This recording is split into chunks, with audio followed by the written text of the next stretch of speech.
감사합니다. 예루살렘 교회는, 초대 예루살렘 교회는 급성장을 했습니다. 12명에서 70명으로, 70에서 120명으로, 120명에서 갑자기 3,000명으로, 사도행전 4장 4절에는 남자의 수만 5,000명으로, 그리고 5장 14절에는 믿고 주께로 나오는 자가 많으니 남녀의 큰 무리더라고 합니다. 더 이상 셀 수가 없어서 이렇게 표현을 하고 있는 것입니다. 말하자면 초대 예루살렘 교회는 짧은 시간 동안에 이렇게 대형 교회가 된 것입니다. 그러나 부활의 생명으로 불타던 예루살렘 교회는 성장이라고 하는 축복만 있는 것은 아니었습니다. 시련도 있었습니다. 핍박도 있었습니다. 그러나 시련과 핍박은 성도들에게 있어서 언제든지 신앙을 순결하게 만들고 신앙을 더욱 단단하게 만들게 되고 마는 것입니다. 성도에게 핍박과 고난은 바로 그런 의미를 가지고 있습니다. 초대교회의 성도들은, 예루살렘 교회의 성도들은 감옥에서나 공회에서나 광장에서나 거리에서나 예수는 그리스도시요, 예수님은 부활을 하셨다라고 증거하게 됩니다. 이것이 처음 교회, 예루살렘 교회의 성도들의 모습이었습니다. 하지만 사단의 공격은 집요했습니다. 이젠 내적으로 교회를 괴롭히기 시작을 했습니다. 사도행전 5장에는 물질적인 축복을 악용을 하는 아나니아와 삽비라 부부가 그만 사탄의 충동에 사용되고 말았습니다. 그럼에도 예루살렘 교회는 순결성과 거룩성을 지켜내었습니다. 그러자 사단은 이제는 교회 안에서 약한 과부들을 앞세워서 구제하는 일에 원망과 분쟁을 또 일으켰습니다. 이때에 성령께서는 교회의 시험을 교회 성장의 또 다른 방편으로 사용하고 말았습니다. 그것이 바로 오늘 본문에 등장하고 있는 사도들이 처음으로 교회의 일꾼들을 세우는 장면입니다. 2013년의 새해에 교회의 직원을 임명을 하는 이 연종주일 아침에 교회를 위한 일꾼들이라는 제목으로 하나님의 말씀 받기 원합니다. 먼저 교회의 일꾼을 세우게 된 배경입니다. 본문 1절에 그때의 제자가 더 많아졌는데 라고 합니다. 제자라는 말의 정의가 우선 필요합니다. 사복음서에 나타난 제자는 12제자를 가리킵니다. 그러나 사도행전에 나타난 제자는 믿는 모든 성도들을 가리켜서 제자라는 표현을 사도행전 이후부터는 사용을 합니다. 그러면 이전에 12제자는 어떻게 표현하는가? 이때부터는 사도라고 표현을 합니다. 복음서에 나타난 12제자는 사도행전으로 넘어오게 되면 그 직분이 사도라고 하는 이름으로 자리 잡게 되고 모든 성도들은 이제 예수님의 제자다라고 하게 됩니다. 오늘 본문 1절 보면은 그때의 제자가 더 많아졌는데 예수님을 믿는 무리가 많아졌다 이 말입니다. 오순절 성령 강림 사건 이후에 그리스도의 제자된 이들이 많아졌다는 말입니다. 이미 살펴본 것처럼 예루살렘 교회는 셀 수도 없는 큰 무리로 성장하고 말았습니다. 이것은 10년, 20년 동안에 점진적으로 성장한 것이 아니고 짧은 기간 동안에 급성장했습니다. 예루살렘 교회 안에 다양한 사람이 모여들었습니다. 다양한 신분, 다양한 성분의 사람들이 모여들었습니다. 그러니 사도들이 운영을 하고 있는 예루살렘 교회이지만은 문제가 생길 수밖에 없었습니다. 지상에 있는 모든 교회는 완전하지 못하기 때문에 사도들이 돌아보고 있는 교회 안에도 문제가 생겼습니다. 일반적으로 교회가 갑자기 성장을 하면 처음 목적과 처음 비전을 잊어버리거나 그것이 약화되는 것이 일반적인 현상입니다. 교회가 커지고 사람이 많아지면 본질적인 문제보다는 현실적인 문제를 우선을 하게 됩니다. 그러다 보면 교회는 결국 우선순위가 뒤바뀌어 버리게 됩니다. 처음 목적과 비전이 희미해진다고 하는 말입니다. 여기에 교회의 위기는 찾아오게 됩니다. 아무리 교회가 성장을 해도 교회의 본질과 교회의 목적은 변질되어서는 안 되는 것입니다. 그렇기 때문에 교회는 끊임없이 주님이 원하는 쪽으로 흘러가야 되는 것입니다. 바울이 고린도전서에 기록을 한 것처럼 선줄로 생각을 하면 넘어질 줄 알라 라고 하는 말씀처럼 끊임없이 교회는 혁신이 되고 개혁이 되어야 되는 것입니다. 교회의 본질 문제를 위해서 헌금을 사용해야 되고, 그런 방향으로 사람을 파송을 해야 되고, 교회의 본질적인 방향으로 사람을 사역에 투입을 해야 되는 것입니다. 부동산을 관리하기 위해서 사람을 세우고 이거 아니라 교회의 본질적인 문제에 있어서 언제든지 교회는 사람을 사용을 하고 헌금을 사용을 해야 된다, 그런 말입니다. 그런데 오늘 성경에 보니 처음 예루살렘 교회에 그만 우려했던 일들이 일어나고 말았습니다. 그것은 본문 1절에 있는 말씀처럼 그때의 제자가 더 많아졌는데 헬라파 유대인들이 자기의 과부들이 그 매일 구제에 빠짐으로 히브리파 사람을 원망했다. 교회 안에서 분쟁이 일어났다, 시비가 일어났다 라고 6장 1절에서 그렇게 기록합니다.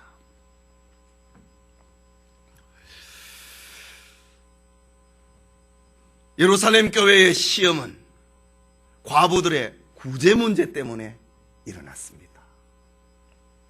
구제는 마땅히 해야 되는 겁니다. 구제 자체는 문제가 될 수가 없습니다. 구제하자는 데는 다른 이유가 있을 수 없습니다. 선교하자고 하는 데는 다른 이유가 있을 수 없습니다. 전도하자고 하는데 무슨 이유가 있습니까? 그러나 오늘 성경에 보면은 그 방법 때문에 원망하고 다투게 된 것입니다. 구제하는 데는 다 동의를 하는데 그 구제의 방법과 그 구제의 과정 문제로 가지고 그만 다투게 된 것입니다. 이렇게 다투다 보니 교회의 본질을 잃어버리고 말았습니다.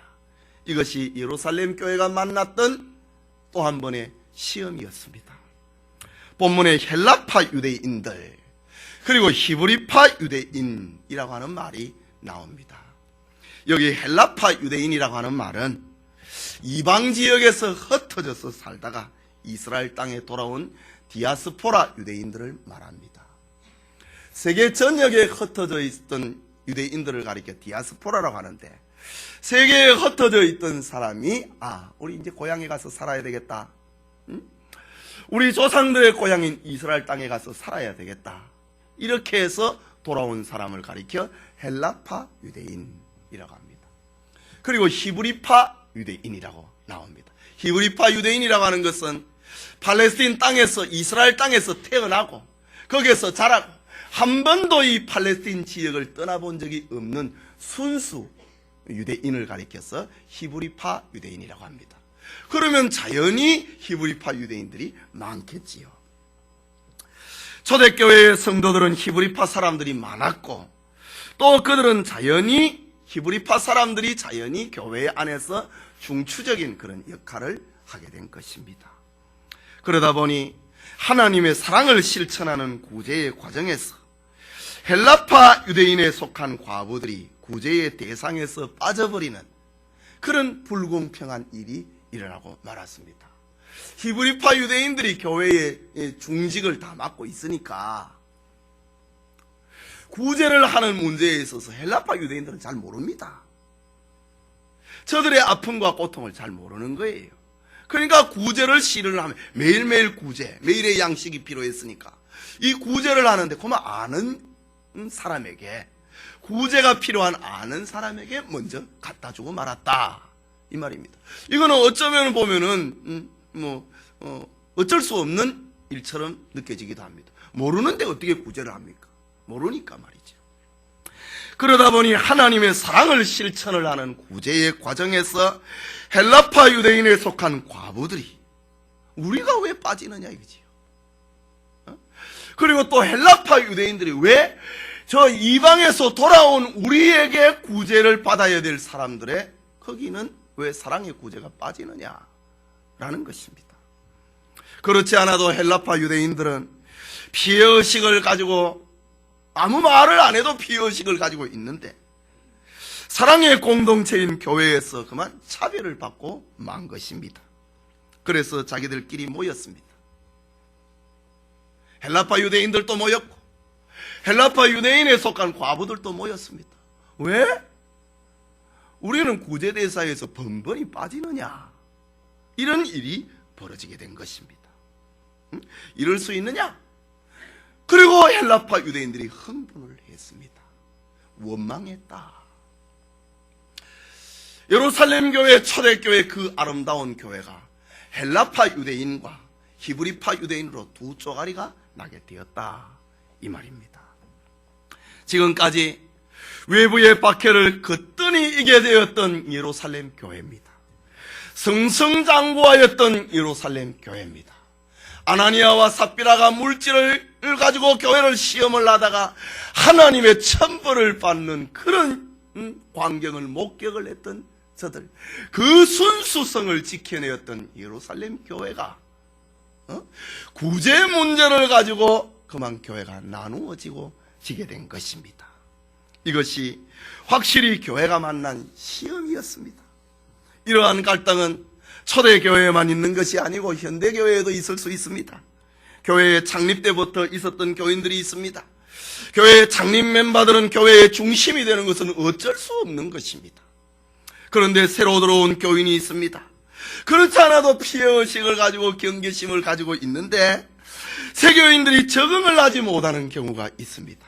거기에 때로는 눈에 보이지 않는 갈등의 벽이 생기게 됩니다. 오늘날 많은 교회들이 이런 일들로 인하여서 교회가 더 성장하지 못하고, 전도하면 뭐하느냐, 전도하지 못하고 선교하지 못하는 그런 안타까운 일들이 벌어지기도 합니다. 이것은 전통적인 교회일수록, 교회의 연수가 오래된 교회일수록 이런 일들은 제도가 되고 관행이 되어버립니다. 그래서 앞을 향하여 전진하지 못하고 갈등 속에 있고 아무것도 하지 못하는 경우입니다. 이럴 때에 교회의 지도자들은 고민할 수밖에 없습니다. 오늘 성경의 사도들도 고민했다라고 합니다. 사도들은 예루살렘 교회 안에 발생한 문제를 가지고 심각하게 고민합니다. 그리고 교회의 본질로 돌아가야 된다라고 선언을 합니다. 계속되는 말씀, 사도들이 일꾼을 세우는 것은 교회의 본질을 위한 것이었습니다. 우리 2절에서 4절까지 말씀인데 함께 읽겠습니다. 12사도가 모든 제자를 불러 이르되 우리가 하나님의 말씀을 제쳐놓고 공개를 일삼는 것이 마땅치 아니하니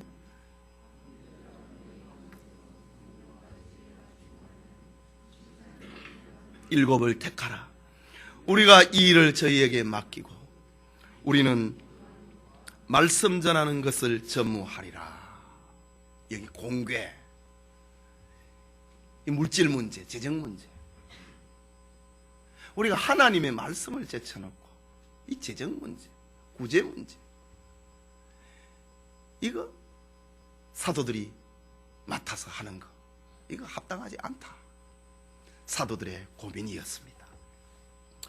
사도들은 교회가 급성장하는 과정에서 그마 우선순위가 혼동되고 말았습니다. 교회의 본질 문제가 약화가 된 것을 저들은 발견을 하게 되었습니다. 사도들의 본래적인 임무가 설교하는 것이고 기도하는 것이고 하나님의 말씀을 가르치는 것이고 성도들을 양육하는 것이옵니다. 그 결과 사도행전 2장 후반부에는 예루살렘 교회가 서로 떡을 떼고 교제하며 가르치는 가장 이상적인 교회가 되었습니다. 지금까지 볼 수 없었던 가장 아름다운 교회를 세워나갔던 것입니다. 그런데 그만 사람이 많아졌습니다. 셀 수 없을 정도로 그만 사람이 많아지고 말았습니다. 그러다 보니 사도들이 해야 될 일들, 돌아봐야 될 일들이 그만 너무 많아졌습니다. 그러다 보니 점점 설교하는 횟수는 줄어들게 됩니다. 준비도 부실하게 됩니다. 성도를 양육을 하는 일에 힘을 잃게 됩니다. 자연히 사도들은 사람을 관리하는 쪽에 신경을 쓰게 되고 조직 관리에 신경을 쓰게 되고 구제 문제에 신경을 쓰게 됩니다. 원망의 소리가 들리니까 다음엔 그 사람 빠지지 말아야지. 그래 하면 또 가면 또 다른 사람이 빠져. 이 사도들이 이 문제에다 신경을 쓰게 됐다. 이제. 그러니 설교 준비가 될 수가 없지요. 이번 주에는 이렇게 구제를 했는데 또 어떤 누가 빠진 사람이 있을까? 그게 들려오지 않습니까? 그러니까 여기에 신경을 쓰다가 보니 기도하는 것도 힘을 잃게 되고 설교 준비하는 시간도 줄어들게 되고 하나님의 말씀을 전하는 시간도 그 힘도 이번엔 누가 또 빠졌느냐, 이런 일로 인하여서 설교도 힘을 잃어지게 된 것입니다. 이때의 사도들은 자신들이 지금 뭔가 잘못하고 있다고 하는 것을 깨닫기 시작합니다. 열심히 일을 하고 있는데, 전에보다 더 바쁘게 일을 하고 있는데 뭔가 잘못되고 있다는 것을 알게 됩니다. 그것은 사도들은 설교하고 가르치고 기도하는 일에 전무해야 되는데, 거기에 진력을 기울여야 되는데 사람 관계에서 발생한 문제를 해결을 하려고 쫓아다니고 있습니다. 이런 모습을 자기들이 봅니다. 원망의 소리가 들리니까 달래기 위해서 또 가는 겁니다. 엉뚱한 일들에 사도들이 말려들기 시작을 했습니다. 엉뚱한 일들에 사도들이 시간과 정력이 쏟아지게 되었습니다. 원망이 없어야 되지 않습니까? 이때의 사도들은 우선순위가 잘못됐다고 하는 걸 알게 됩니다. 자신들의 사역에 본질적인 문제와 비본질적인 문제가 너무 섞여 있다고 하는 것을 알게 됩니다. 이거를 구별을 해야 되겠다라는 말입니다. 오늘날에도 어떤 문제가 발생을 할 때 그것을 해결하는 가장 중요한, 가장 기본적인 것은 본질로, 본래로 돌아가는 것입니다. 처음으로 돌아가야 됩니다. 여러분의 신앙에 갈등이 있습니까? 첫 은혜를 받았던 그때로 돌아가야 됩니다. 여러분의 결혼 생활에 문제가 있습니까? 처음 사랑했던 그때로 돌아가야 되는 것입니다. 그때와 지금이 왜 달라졌는가? 왜 변했는가? 처음 신앙으로, 처음 사랑으로 돌아가야 하는 것입니다. 첫 믿음으로 돌아가야 되는 겁니다.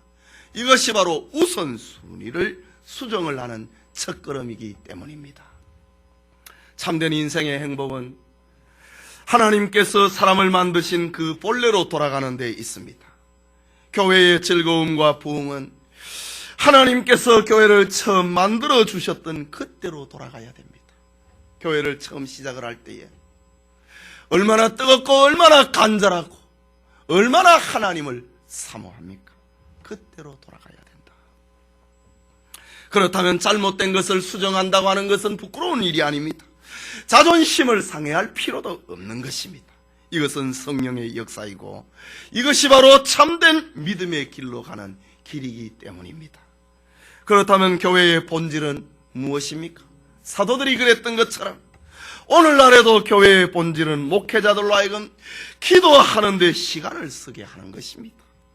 목회자로 하여금 성경을 연구하는 데 시간을 쓰게 하는 겁니다. 설교하는 데 시간을 쓰게 하는 것입니다. 약한 교인의 영혼을 돌아보는 일에 시간을 쓰게 하는 것이 바로 교회의 본질로 돌아가는 것입니다. 이것이 예루살렘 교회가 오늘의 교회에게 교훈하고 있는 내용입니다. 처음 예루살렘 교회의 사도들의 선언을 보십시오. 이 일들은 우리가 맡기고 저들에게 맡기고 우리는 기도하는 것과 말씀 전하는 것을 전무하리라. 본래로 돌아갈 것을 선언합니다. 그리고 사도들은 교회의 본래적 사명을 위해서 교회의 제반 업무를 감당할 교회의 일꾼을 세우게 되는 것입니다. 오늘 우리 연정주의를 맞이하면서 인쇄물에 안내되어 있는 것처럼 교회에 여러 청지기를 세웁니다. 왜 그러냐 이거죠. 교회의 본질적인 사명에 충실하기 위해서 이렇게 교회에 청지기들을, 일꾼들을 세우는 것입니다. 본문 2절에 보면은 우리가 하나님의 말씀을 제쳐놓고 공개를 일삼는 것이 마땅치 아니하다. 사도들은 하나님의 말씀을 전해야 되는데, 가르쳐야 되는데, 구원의 진리를 가르쳐야 되는데, 이걸 안 하고 구제의 대상에서 누가 빠졌느냐, 이 재정 관리를 어떻게 해야 되느냐, 이거 우리가 마땅치 않다. 돌아다니다 보니 원망과 시비에 엮이다 보니 설교할 힘을 잃어버린 겁니다. 기도를 하다가 보면 저 사람이 원망의 소리, 저 사람의 원망의 소리, 그게 생각을 하니까 기도가 집중이 안 됩니다. 설교 준비가 안 되는 겁니다. 그래서 사도들은 하나님의 말씀을 제쳐놓고 공개를 일삼는 것이 마땅치 아니하다. 그리고 3절에 우리가 이 일을 저희에게 맡기고 라고 합니다. 사도들이 예루살렘 교회의 일꾼을 세우는 원리는 교회의 본질적 사명을 위하여서 일꾼이 필요하다. 본질적 사명을 위하여서 사도들을 돕고 저들을 협력할 일꾼이 필요함을 저들은 느끼게 됩니다. 이것은 교회의 진정한 성장과 부흥을 위해서 필요한 것이었습니다. 말하자면 사도는 주님께로부터 받은 복음 전파 사역을 극대화하기 위해서 오늘 일꾼을 세우게 된 것이다. 모름지기 교회의 모든 조직, 교회의 모든 기관, 교회의 모든 활동은 오직 기도하는 것과 말씀 전하는 일을 위해서 존재한다 라는 말입니다. 오늘날 교회에서 장로를 세우고 집사를 세우고 권사를 세웁니다. 또 연말이 되면은 교사를 세우고 구역장을 세우고 찬양대원을 세우고 전도회를 세우고 여러 다양한 직분자들을 임명을 합니다. 이 직분자들을 임명을 하는 가장 중요하고 본질적인 이유는 목회자를 돕고 협력하기 위한 것입니다. 교회의 지도자가 본질적인 문제에서 흐트러지지 않기 위해서 여러 협력자들이 필요하다라는 말입니다. 이 일을 잘한 교회, 말하자면 목회자로 하여금 기도하는 것과 말씀 전하는 것을 효과 있게 하는 교회는 더 은혜로운 교회가 됩니다. 이것이 바로 초대 예루살렘 교회가 우리에게 알려주고 있는 교회 성장의 비결이다. 이 축복이 우리 교회와 함께하기를 소원합니다. 셋째로, 사도들은 교회의 일꾼을 뽑는 기준을 정하였습니다. 읽은 3절과 4절 말씀을 제가 다시 봅니다. 형제들아, 너희 가운데서 성령과 지혜가 충만하여 칭찬듣는 사람 7을 택하라. 우리가 이 일을 저희에게 맡기고 우리는 기도하는 것과 말씀 전하는 것을 전무하리라 하니 라고 했습니다. 사도들은 교회의 일꾼을 뽑는 첫 번째 기준으로 성령이 충만한 사람이었다 라고 합니다. 여기 성령이 충만하다, 이 말은 믿음이 있는 사람이다 이 말입니다. 믿음은 하나님의 교회에 일을 하는 데 있어서 가장 기본적인 것입니다. 믿음은 교회의 목회자를 도울 수 있는 제일 요건이 믿음입니다. 여러분이 교회의 여러 부서에서 봉사를 하는 제일 첫 번째가 믿음입니다. 믿음이 없이는 교회 일을 할 수가 없기 때문입니다. 세상에 아무리 능력을 가졌다 할지라도 하나님이 주시는 믿음, 이 은혜를 받지 못하면 교회 안에서는 무능한 사람이 되고 맙니다. 교회에서 누가 무능한 사람이냐? 믿음이 없는 사람이 무능한 사람입니다. 말하자면 교회의 일꾼은 영적인 성숙도를 우선으로 한다라는 말입니다. 교회의 일꾼은 기능이 우선이 되는 게 아닙니다. 능력이 우선이 되는 것이 아닙니다. 교회의 일꾼을 택할 때 학력이 우선이 되는 것도 아닙니다. 교회의 일꾼은 하나님의 영이, 성령이 충만한 사람, 믿음이 있는 사람이 첫 번째 요건이다.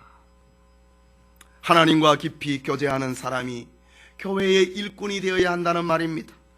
교회와 주님을 위해서 일하라고 세움을 받은 자가 믿음이 없다면 주님의 교회에서 청지기직을 감당할 수가 없습니다.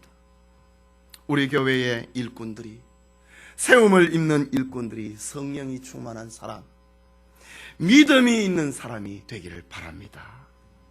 뿐만 아니라 이런 이들이 앞으로 우리 교회에서 많이 일어나기를 바랍니다.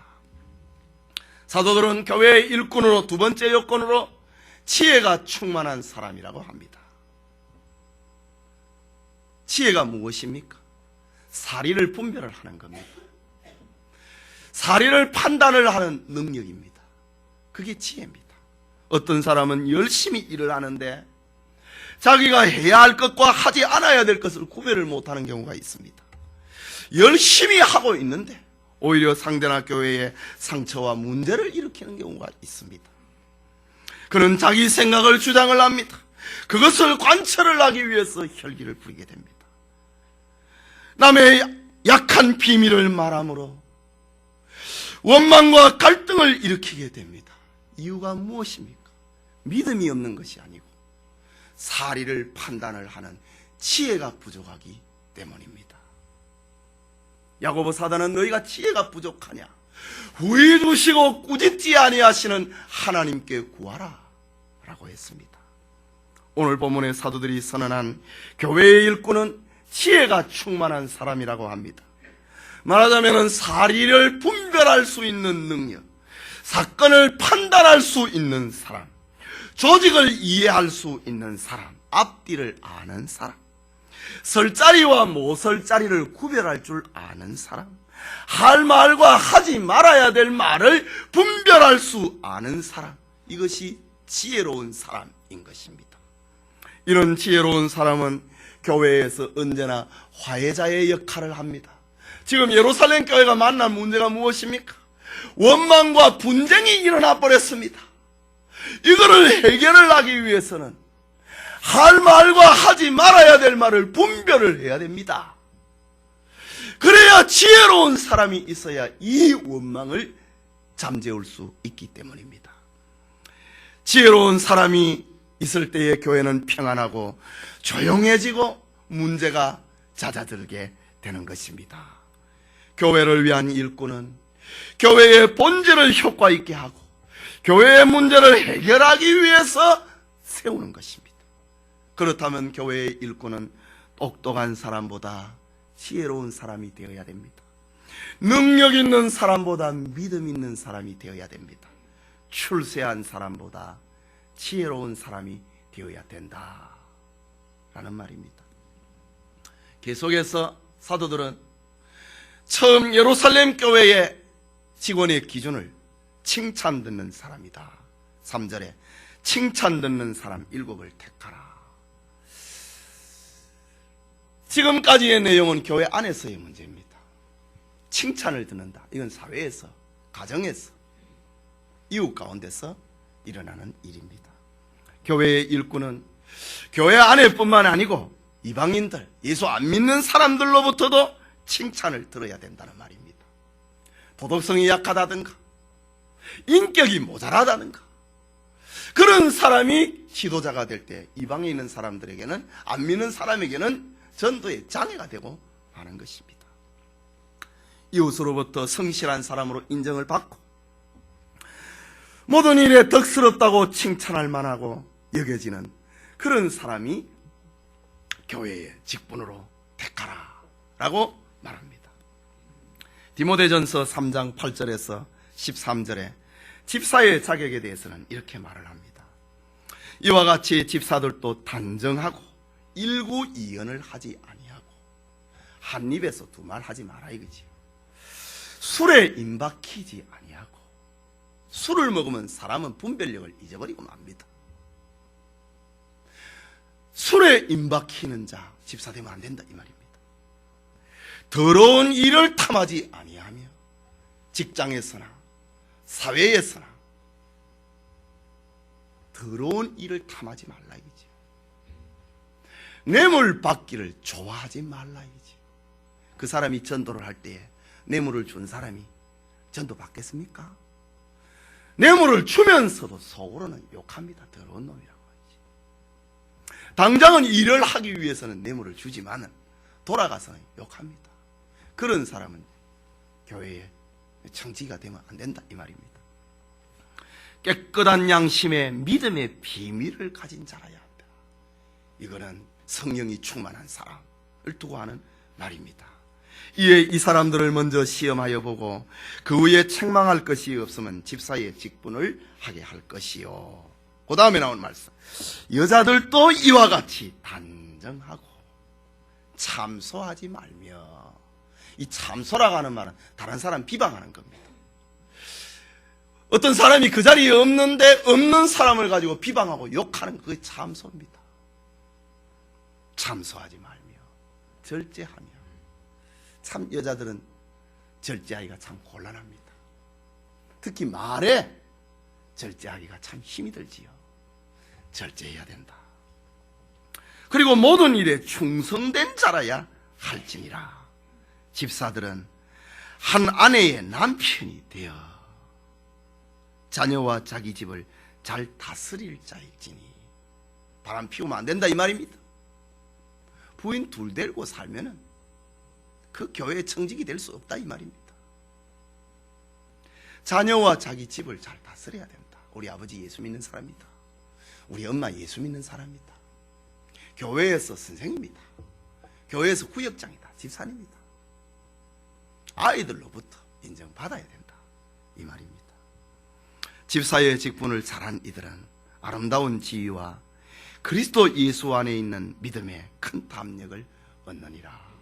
나는 지금 얘기하고 있는 집사는 장립집사를 두고 하는 말입니다. 나는 뭐 장립집사가 아니고 설이니까, 이제 교회 왔으니까, 뭐 구역장이니까 그래 생각하면 안 되지요.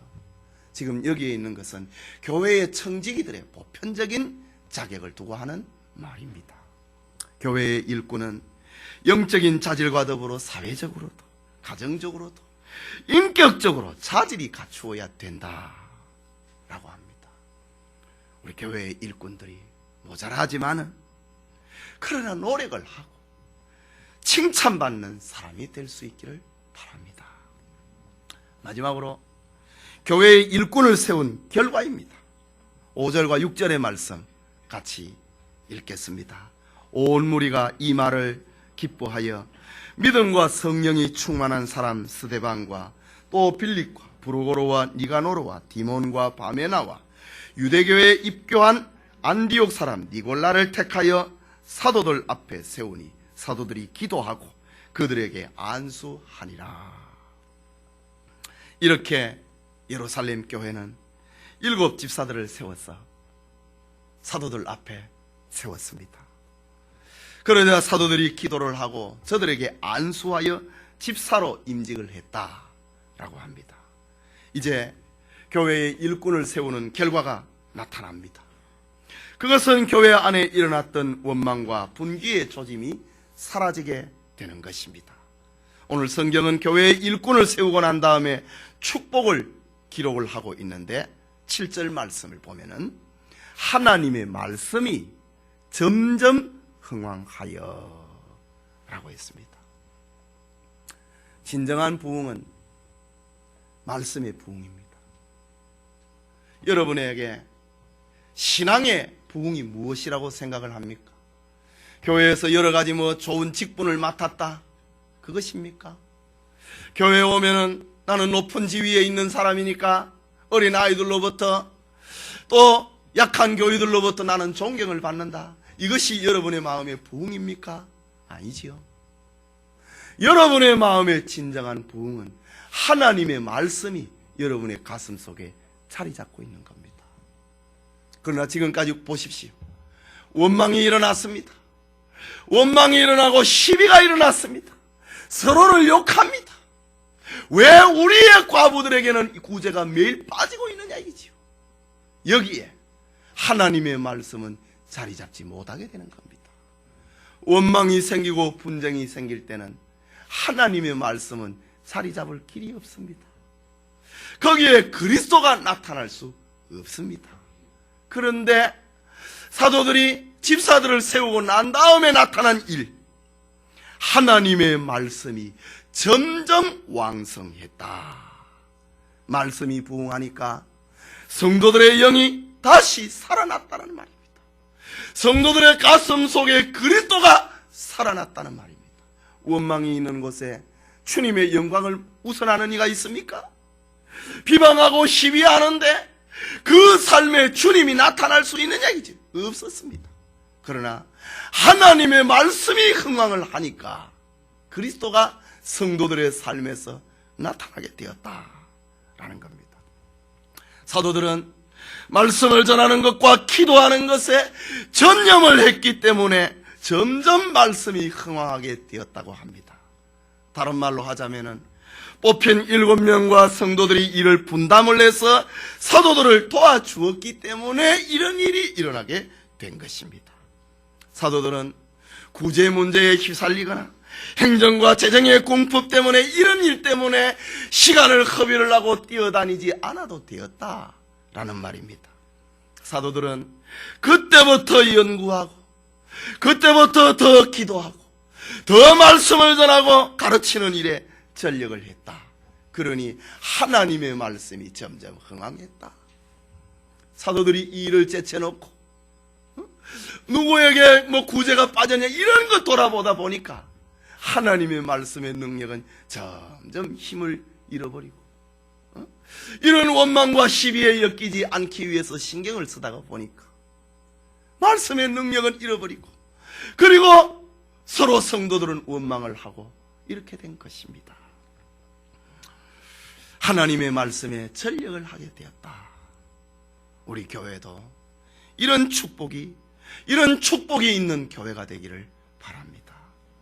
목회자로 하여금 더 많이 기도하게 하고 하나님의 말씀을 가르쳐서 영혼을 돌아보게 하는 교회가 되어야 된다는 말입니다. 이것이 이상적인 교회고 이것이 교회의 진정한 부흥이고 예루살렘 교회는 우리에게 바로 이것을 가르쳐주고 있는 것입니다. 깨닫기 바랍니다.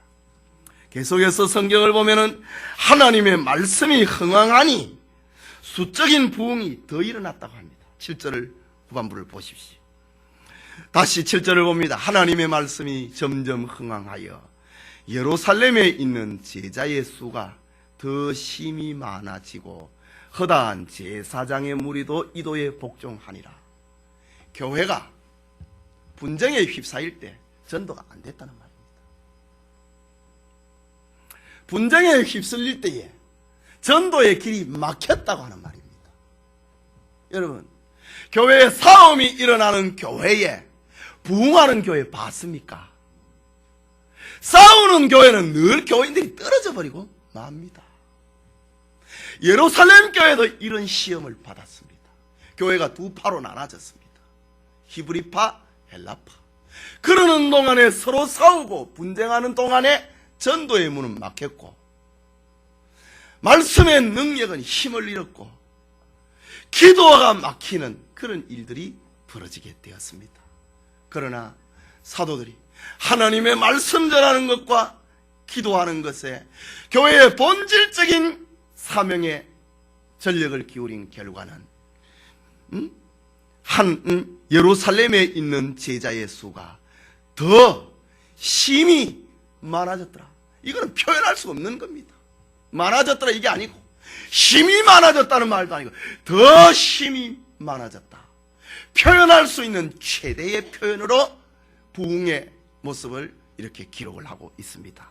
어디 그것뿐입니까? 허다한 제사장의 무리도 이도에 복종하리라. 여러분, 제사장이 누굽니까? 예수님을 십자가에 못 박아 죽이는 일에 주동을 했던 사람들입니다. 지금 6장 전반부까지 사도들을 핍박을 하고 신자들을 괴롭혔던 주동자들입니다. 이 사람들까지, 핍박자들까지, 단순한 전도가 아니고 핍박자들까지 예수님을 믿게 되었다. 허다한 제사장의 무리도 이 도에 복종하게 되었다. 교회의 본질에 충실을 할 때 그렇습니다. 허다한 제사장의 무리들, 예루살렘 교회가 싸우는 걸 볼까 아닙니까? 참 저 꼴 좋다 그랬습니다. 그런데 하나님의 말씀이 흥왕을 하고 서로 사랑하고 사도행전 2장에 나타난 그 교회의 본질의 모습으로 돌아갈 때 세상에 없는 조직이네. 세상에 이런 단체가 있는가? 구원을 가져다주는 복음, 생명의 복음, 사랑의 복음, 정말 화평의 복음, 그것이 있구나. 허다한 제사장의 무리도 이 복음의 평화의 복음, 사랑의 복음, 구원의 복음에 복종하게 되었다라고 합니다. 이것이 바로 교회를 세우는 영원한 목적입니다. 오늘날 교회의 일꾼을 세우고 난 다음에 교회가 더 복잡해지는 그런 교회가 들어있지요. 이것은 교회의 일꾼을 세우는 동기와 목적이 합당하지 않았기 때문에 분쟁이 생깁니다. 장로를 명예직으로 생각을 하고 고귀한 직분을 존경을 받는 자리로 생각을 하니 장로 되면 보자 이거지요. 내가 권사 되면 보자 이거지요. 철저하게 그런 것은 배격을 해야 됩니다. 직분을 세우는 목적이 무엇인가? 교회의 본래적인 사명을 감당하기 위함입니다. 이번에 집사로 세움을 입고 권사로 세움을 입은 이들 겸손해야 됩니다. 이전에 집사가 되고 권사가 된 이들 사랑해야 됩니다. 이것이 우리 교회가 성장하는 길입니다. 그래야 하나님의 말씀이 흥왕하고 믿는 자의 수가 더 힘이 늘어나고 허다한 제사장의 무리도 복음에 복종을 하게 되는 것입니다. 이것이 사도행전적 교회입니다. 이것이 하나님의 방법입니다. 이 하나님의 방법에 여러분이 사용되기를 바랍니다. 하나님은 지금도 여러분을 이런 일에 사용하기를 원합니다. 악의 도구가 아니라 선의 도구로 하나님은 지금도 여러분을 사용하기를 원하십니다. 이 일에 열심하고 순종하는 은혜가 새해의 청지기로 임명을 받는 모든 이에게 함께하기를 바랍니다. 아, 내가 위원장이다, 내가 부서의 장이다, 이거는 내 거다, 그런 마음을 갖지 마십시오. 내게 어디 있습니까? 내 구역이 어디 있습니까? 내 영역이 어디 있습니까? 하나님의 교회를 위해서 내가 금년에 세움을 받았다. 교회는 하나입니다. 유기체입니다. 내가 재정을 맡았으니까 내가 알아서 한다. 목사님 관계하지 마. 세상에 그런 법이 어디에 있습니까? 사도들이 구제하고 재정 문제를 집사들에게 맡겼다 해서 그걸 관리를 하지 않았느냐? 아니지요. 집사들을 통해서 늘 보고를 받습니다.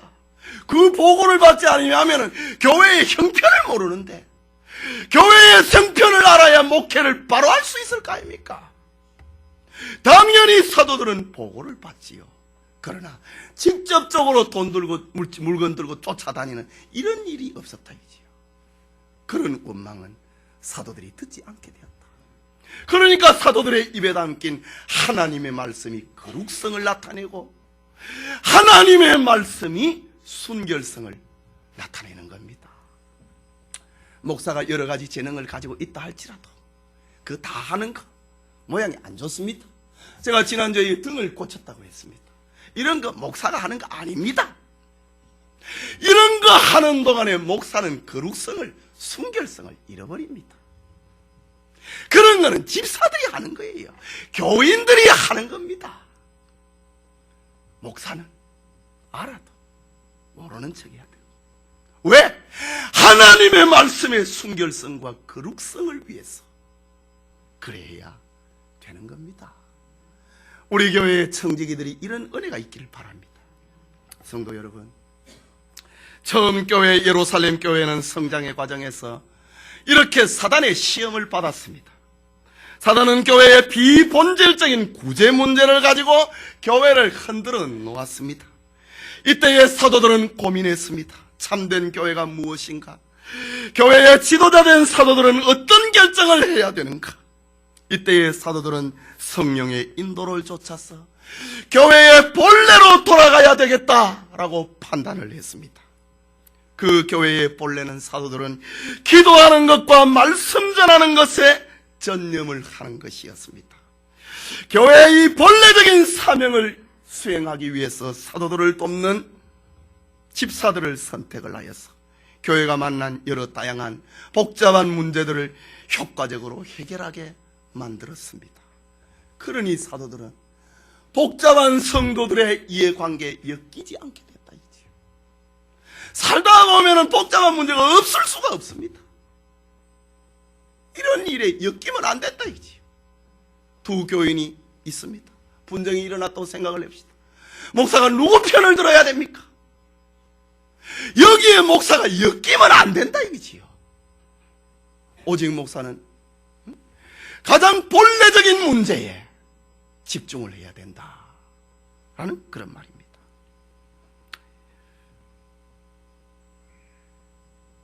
초대교회는 이렇게 일꾼들을 택하여서 교회의 문제를 효과적으로 잘 해결해냈습니다. 이것이 성령이 하시는 일이었고, 여기에 지혜가 충만하고 성령이 충만하고 믿음이 충만하고 사람들로부터 칭찬을 받는 사람들이 세움을 입었다.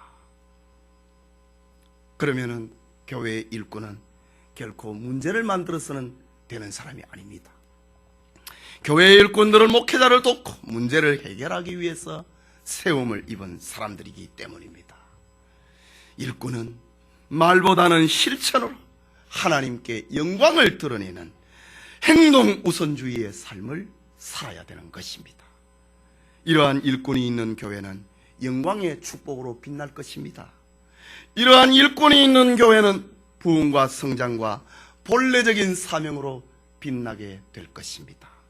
우리 영천교회가 교회의 본질적인 사명에 충만하여서 이 땅에 내일의 모델 교회를 세워나가는 우리 모든 성도들이 되시기를 축원합니다. 우리